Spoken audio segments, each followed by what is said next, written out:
नाम Vartika Tyagi and welcome to the Hindu zone. और आज हम आ गए हैं प्लूटस आईएएस करोल बाग दिल्ली में, जो कि कहा जाता है कि करोल बाग का बेस्ट इंस्टीट्यूशन है यूपीएससी की प्रिपरेशन के लिए। चलिए जानते हैं इसके बारे में और उनके काउंसलर्स, फैकल्टी और स्टूडेंट से बात करते हैं और जानते हैं हमारे सभी सवालों के जवाब। चलिए।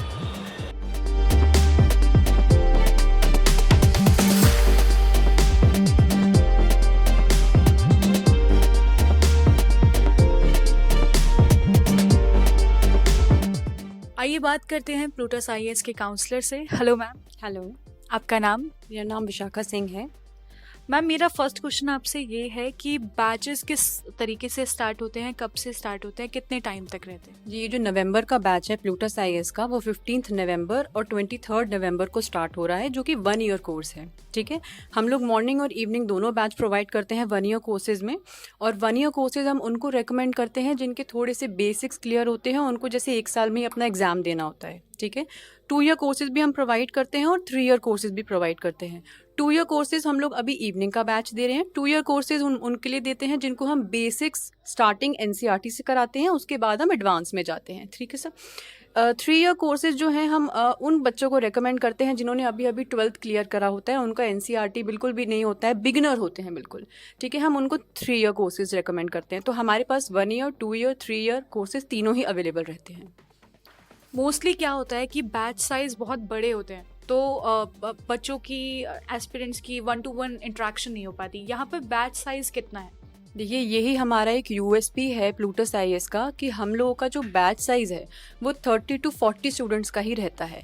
और 30 to 40 स्टूडेंट्स हम लोग 3 मोड प्रोवाइड करते हैं, ऑनलाइन, ऑफलाइन और हाइब्रिड। तीनों मोड्स को मिला के हमारे स्टूडेंट्स हैं 30 to 40।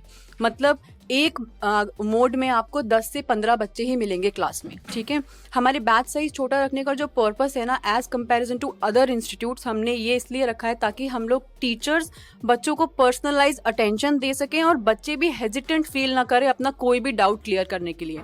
देखिए, बड़े बैच साइज में ना शुरू में बच्चों को बहुत एक्साइटमेंट लगती है कि मैं बड़े बैच साइज में जा रहा हूँ, लेकिन धीरे धीरे उनका जो कनेक्शन है प्रीलिम्स में टूट जाता है। हमको at the end of the day selection चाहिए, हमें हमारे डाउट्स क्लियर करने हैं। अगर मेरे डाउट्स ही क्लियर नहीं होंगे तो मैं सिलेक्शन नहीं ले पाऊंगा। इसलिए हमारे जो बैच साइज है वो हम छोटा रखते हैं ताकि छोटे बैच साइज में बच्चे कॉन्फिडेंट फील करें, कंपटीशन उनको उतना ही फील हो, लेकिन वो अपने डाउट्स पूरे क्लियर कर चुके हैं।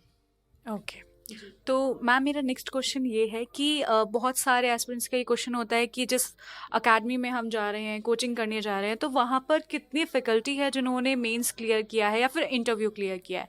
तो आप प्लीज़ इसके बारे में कुछ बताइए। जी, देखिए, प्लूटस आईएएस में जितनी भी फैकल्टी आपको मिलेगी सबके पास डॉक्टरेट डिग्री है। मोस्ट ऑफ देम ने मास्टर्स डिग्री किया है और मोस्ट ऑफ देम मैं कहना चाहूँगी कि बहुत सारे इंटरव्यू अपीयर्ड हैं और मेंस अपीयर्ड हैं। ठीक है, और सिर्फ इंटरव्यू सिर्फ सिविल सर्विसेज का नहीं, स्टेट सर्विसेज एग्जाम का भी। जैसे मैं आपको एक एग्जांपल के तौर पे बताना चाहूँगी, कन्हैया झा सर हैं जो हमारे पब्लिक एडमिनिस्ट्रेशन के टीचर हैं और एथिक्स भी लेते हैं। वो उन्होंने 4 बार इंटरव्यू अपीयर्ड हैं और 4 बार ही मेंस क्लियर्ड है उनका। ठीक है, ऐसे ही हमारे विकास गुप्ता सर हैं जो हमारा पीएसआईआर के ऑप्शनल के टीचर हैं, वो भी हमारे पेपर 2 पढ़ाते हैं, वो भी इंटरव्यू अपीयर्ड हैं। ठीक है, तो यहाँ पे आपको जितनी भी फैकल्टीज मिलेंगी ना, सभी के पास 7 से 8 इयर्स का एक्सटेंसिव टीचिंग एक्सपीरियंस है सिर्फ यूपीएससी के बच्चों को। अब आप देख सकते हैं कि जिन टीचर्स को यूपीएससी के बच्चों को पढ़ाने का एक्सपीरियंस है, उनको ये पता रहेगा कि यूपीएससी का जो चेंजिंग पैटर्न है थ्रू आउट द ईयर्स क्या रहा होगा, क्या ट्रेंड है, उनको जानकारी है कि बच्चों के डर कहाँ होते हैं, कहाँ कौन से सब्जेक्ट में कितना स्ट्रेंथ है, कितना वीकनेसेस हैं। इसलिए हमने हमारे टीचर्स को वही टीचर्स रखे हैं जिनको यूपीएससी के बच्चों को पढ़ाने का अच्छा खासा एक्सपीरियंस है। Okay, thank you so much ma'am for your time. अब हमारे साथ है प्लूटस आईएएस की मैथमेटिक्स के फैकल्टी। Hello ma'am. हेलो, आपका नाम? My name is Priyanka Godara. Ma'am, आप मैथ्स की फैकल्टी हैं, तो सबसे बड़ा जो हमारे पास क्वेरी आती है वो ये होती है कि मैथ्स तो बहुत टफ सब्जेक्ट है, इतना आप कैसे काउंटर करती हैं उन स्टूडेंट्स को जिनके लिए ये बहुत ज़्यादा टफेस्ट एग्ज़ाम है? जी मैम, ये खौफ रहता है कि मैथ्स को one of the toughest subject count किया जाता है, पर जिस स्टूडेंट ने ग्रेजुएशन की है उनको बेस यूपीएससी का बैकग्राउंड या फिर जो हमें यूपीएससी के लिए रिक्वायरमेंट है वो सिर्फ ग्रेजुएशन लेवल के लिए होती है। तो जिसने भी ग्रेजुएशन अच्छे से की है and who ever have the background in mathematics till their graduation, उनके लिए ये बहुत ज़्यादा डिफिकल्ट सब्जेक्ट बनता नहीं है, because most of the question का लेवल जो रहता है क्वेश्चन पेपर का, that is just basic of your graduation only. तो जो क्वेश्चन पेपर हम ग्रेजुएशन में डील करते आ रहे हैं वही उसी से डील करना होता है, और समवेयर यहाँ पे थोड़ा और भी इजी रहता है। बट द थिंग इज कि you have to prepare the syllabus that we have prepared in 3 years of graduation in just 1 year. That is the toughest challenge. तो मैम एक और पार्ट होता है कि जैसे प्रीलिम्स में बाकी सब्जेक्ट्स ज़्यादा होते हैं, लाइक जीएस के ज़्यादा क्वेश्चंस हो गए, करंट अफेयर्स के हो गए, हिस्ट्री पॉलिटिक्स ऐसे सब्जेक्ट्स हो गए। ये मेंस का सब्जेक्ट है जो मैथमेटिक्स है, इसमें कैसे हम स्कोर ज़्यादा कर पाएंगे? मैथ्स ऑप्शनल का सिलेबस बहुत लेंदी होता है, फिर भी बच्चे सेलेक्ट करते हैं, रीजन बिंग कि हम मार्क्स ज़्यादा ले सकते हैं। और यही वजह है कि बच्चों का one of the favourite optional रहता है कि मैथ्स ऑप्शनल, अगर they had the background in mathematics then they will select obviously. और रीजन बिंग कि मार्क्स ज़्यादा आते हैं, पर ज़्यादा स्कोर करने का तरीका होता है कि तुम 70% of the paper is from past years only. तो बच्चा अगर पीछे से पास्ट ईयर एनालिसिस अच्छे से करके आएगा और थोड़ी सी प्रैक्टिस ज़्यादा कर लेगा तो वो any how they can score in 300s, और बहुत ईजी होता है यहाँ पे 300 प्लस स्कोर करना। बाकी ह्यूमैनिटीज़ के सब्जेक्ट में इतना आसान नहीं होता कि you can score in 300 plus.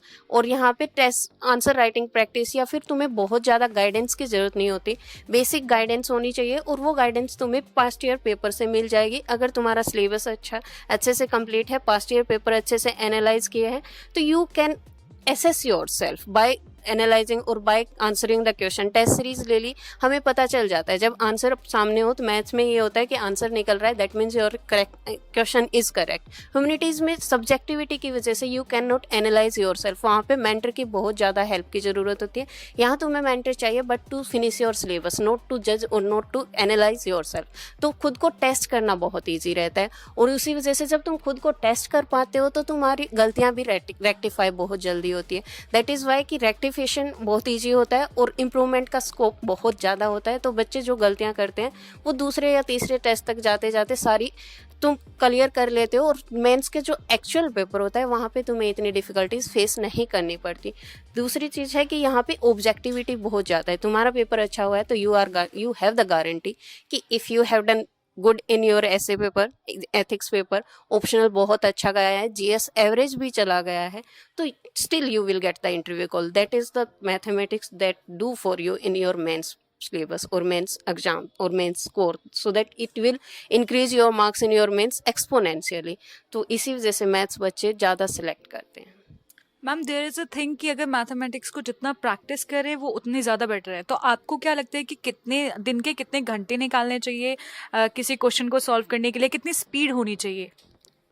वैसे तो वेरी करेगा ये आंसर स्टूडेंट टू स्टूडेंट कि किसी का मैथमेटिक्स बैकग्राउंड अगर स्ट्रॉन्ग है या फिर फॉर दैट मैटर किसी ने मास्टर्स इन मैथ्स की है तो उनकी प्रैक्टिस पहले ही ऑलरेडी बहुत ज़्यादा है।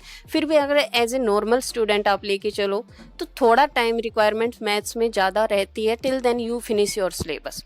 जब तक फिनिश सिलेबस करते हो तब तक तुम्हें टाइम रिक्वायरमेंट इक्वली देना पड़ेगा जीएस और मैथ्स को। पर जैसे ही तुम्हारा सिलेबस फिनिश हो जाता है उसके बाद रिवीजन पर्पज से मैथमेटिक्स उतना टाइम डिमांड नहीं करता। प्रैक्टिस करनी है, 10 क्वेश्चन है सेम टाइप के, 4 क्वेश्चन करो और बाकी के 4 यू कैन डू वर्चुअली। तो फिर उससे आइडिया आ जाता है, और जैसे जैसे तुम प्रैक्टिस लेवल बढ़ाते जाते हो टाइम उतना ही रिड्यूस होता जाता है मैथ्स ऑप्शनल में। और बाकी तुमने एक बार सिलेबस फिनिश कर लिया, प्रैक्टिस अच्छे से कर ली, तो वहाँ पे काइंड ऑफ अपडेटेशन जैसा कुछ नहीं होता। Once you are done then you are done. Okay, thank you so much ma'am for your time. Thank you ma'am. हमारे साथ है प्लूटस आईएएस के एक और faculty. Hello sir. Hello, myself Vikas Gupta, faculty of polity PSR here. Sir जैसा कि आपने बताया कि आप पॉलिटी, इकोनॉमिक्स और करंट अफेयर्स पढ़ाते हैं, तो सर मेरा फर्स्ट क्वेश्चन ये होगा कि करंट अफेयर्स से आप अपने आप को और अपने जो स्टूडेंट्स हैं उन्हें कैसे अपडेटेड रखते हैं? देखिए, बेसिकली हम क्लासरूम प्रोग्राम करते हैं, तो क्लासरूम प्रोग्राम में 80% कवर हो जाता है। करंट अफेयर्स एक प्रकार का अपडेशन होता है। जैसे हमने प्रेसिडेंट पढ़ा पॉलिटी में, तो अब उसने प्रेसिडेंट में कुछ हुआ, कोई नया लॉ आया, कोई पॉलिसी आई, तो हमें नोट्स को अपडेट करना होता है। तो करंट अफेयर आप ऐसे समझिए sir, cherry on the cake.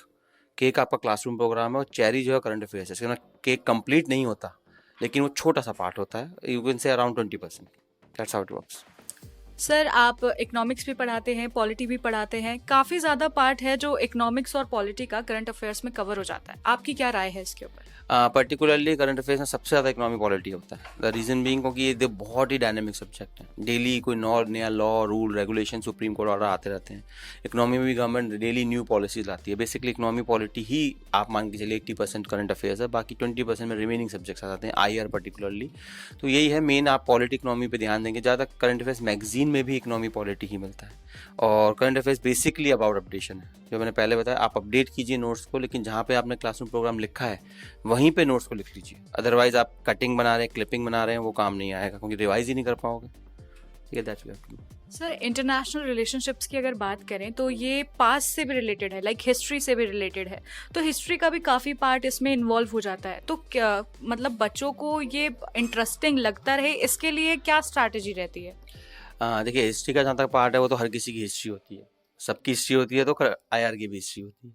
उसमें मेजरली जो हम इशू देखते हैं, अभी इजराइल हमास के देख लीजिए, तो मेजरली इशूज़ में जो बैकग्राउंड होता है वो सालों से चलता चला जा रहा है। All you have to do is इसमें नया अपडेशन क्या आया है, और उसमें इंटरेस्टिंग IR तो वैसे भी बहुत इंटरेस्टिंग होता है। There so many parties fighting with each other and you have to basically correlate. उसमें टीचर का रोल बन जाता है टू अंडरस्टैंड कि क्या रेलिवेंट है, क्या रेलिवेंट नहीं है।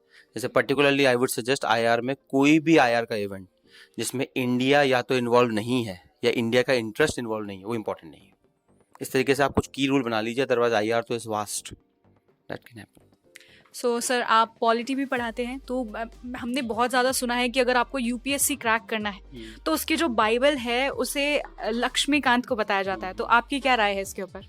यस, लक्ष्मीकांत काफ़ी हद तक ठीक है, रेलिवेंट बनाई है, तो पर प्रीलिम्स के काफ़ी है। मेंस आप उससे नहीं लिख पाएंगे, पर अब ये मानिए लक्ष्मीकांत प्रोवाइड्स यू बेसिस। अब उसके ऊपर जो सुपर स्ट्रक्चर बनेगा, फाउंडेशन बन गई, सुपर स्ट्रक्चर भी तो बनाना है, वो होता है एनालिसिस पार्ट, और वो आता है आपका एडिटोरियल से। इसीलिए न्यूज़पेपर में एडिटोरियल हमेशा सजेस्ट किया जाता है। आप एडिटोरियल पढ़ेंगे, उससे आपको एनालिसिस मिलेगा जो आपको मेंस लिखने में मदद है। लक्ष्मीकांत साहब मेंस नहीं लिख पाओगे और इंटरव्यू भी शायद ना कर पाओ। उसके लिए आपको जो क्रिटिकल थिंकिंग कैपेबिलिटी है वो सिर्फ और सिर्फ एडिटोरियल से निकलती है, या फिर आप कोई वेबसाइट वगैरह फॉलो कर रहे हैं, कोई स्कॉलर फॉलो कर रहे हैं, तो उससे आपको अपडेट करना ही पड़ेगा। सिर्फ लक्ष्मीकांत पर डिपेंड नहीं कर सकते।